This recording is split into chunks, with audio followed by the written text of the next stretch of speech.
श्रोतेहो नमस्कार. अधिक मास 2026 हा व्हिडिओ मी यापूर्वीच प्रसारित केला. आपण सर्वांनी त्याला भरभरून असा प्रतिसाद दिला. अनेक लोकांनी त्यावर सुंदर प्रतिक्रियाही दिल्या. त्या प्रतिक्रिया दिल्याबद्दल सर्वांचे मनपूर्वक आभार.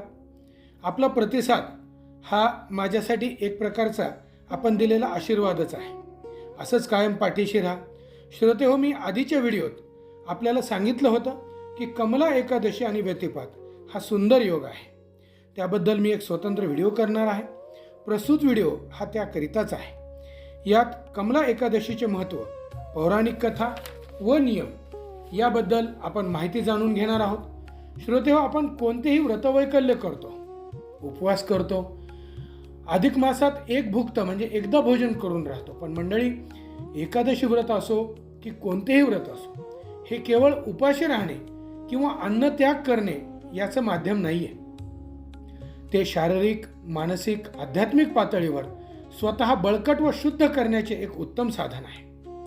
आणि अधिक मासातली एकादशी म्हणजे त्यातल्या त्यात सुवर्ण कांचन योग, म्हणजे जसं सोने पे सुहागा म्हणतो आपण, तसं 3 वर्षातून एकदाच येणारी अशी ही कमला एकादशी आहे. शुक्ल पक्षात व कृष्ण पक्षात एकच नाव असते. एरवी स्मार्त आणि भागवत असं एकादशीला बऱ्याचदा शुक्ल पक्षातलं वेगळं नाव असतं, कृष्ण पक्षातलं वेगळं नाव असतं. असं वेगवेगळे नामकरण त्या ठिकाणी केलेले असतात.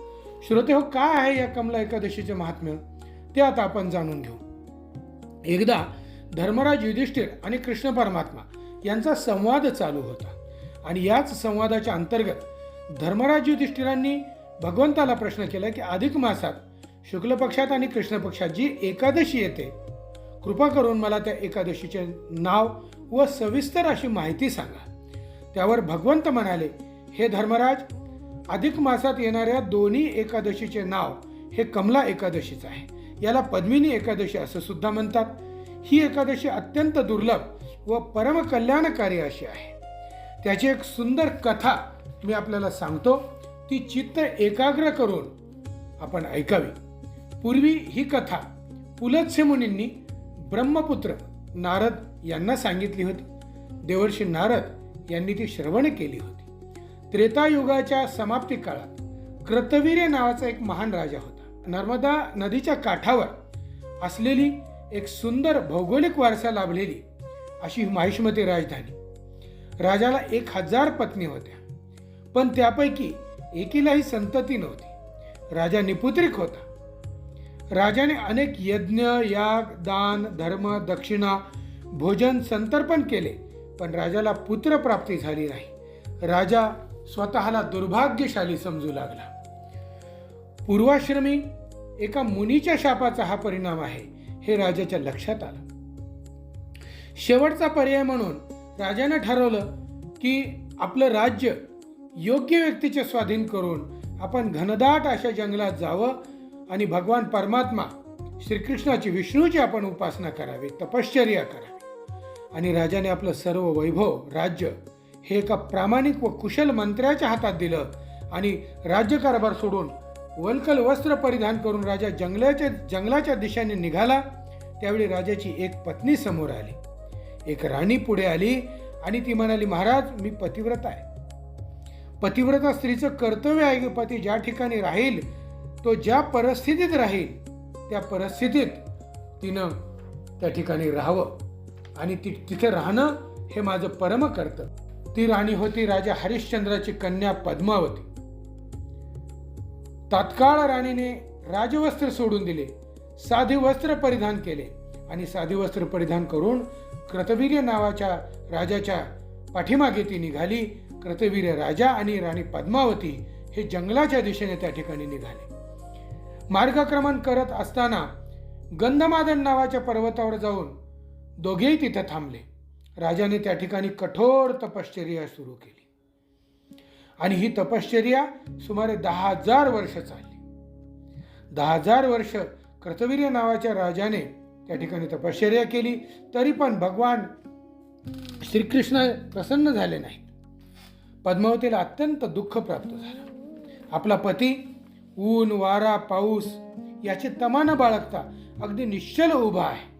मग पद्मावती राणीने ठरवलं की भगवंताला प्रसन्न करण्यासाठी आता मलाच काहीतरी उपाय शोधावा लागेल.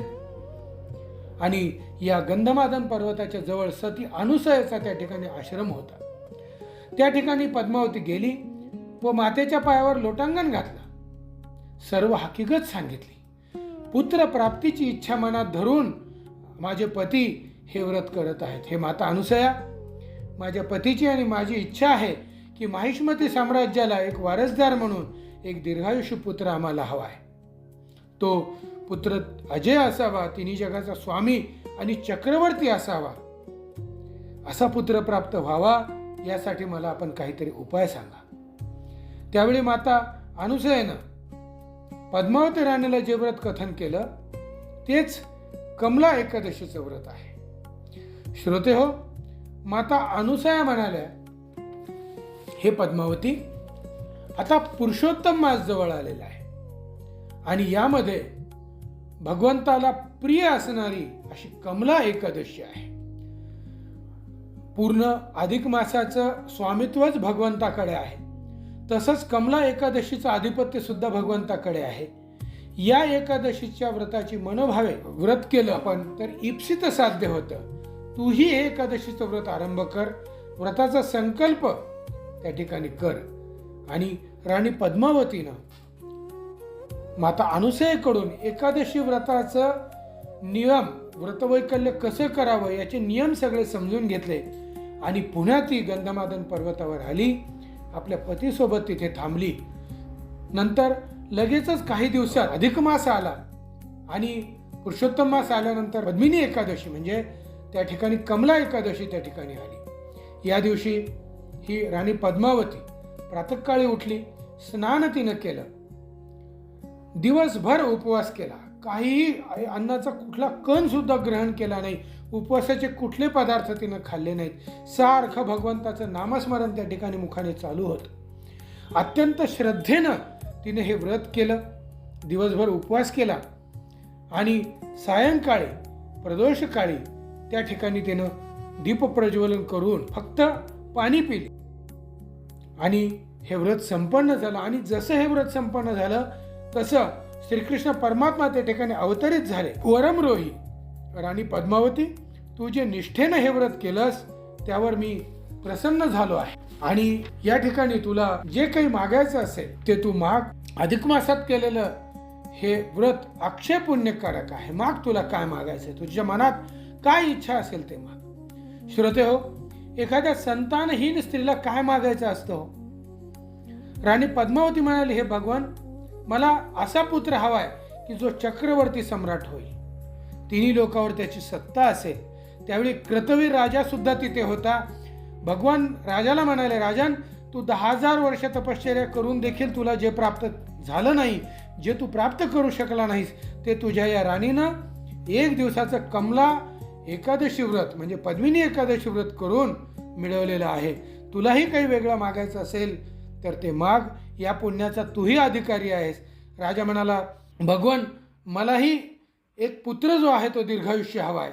पुत्र सर्वगुण संपन्न असावा, सदाचारी असावा, धाडसी साहसी असावा आणि अपराजित योद्धा असावा. त्याचा पराभव कोणी करू नये. देव, दानव, मानव यांनी कोणीही त्याला पराभूत करू नयेत. मात्र तो केवळ आपल्याकडून पराभूत व्हावा.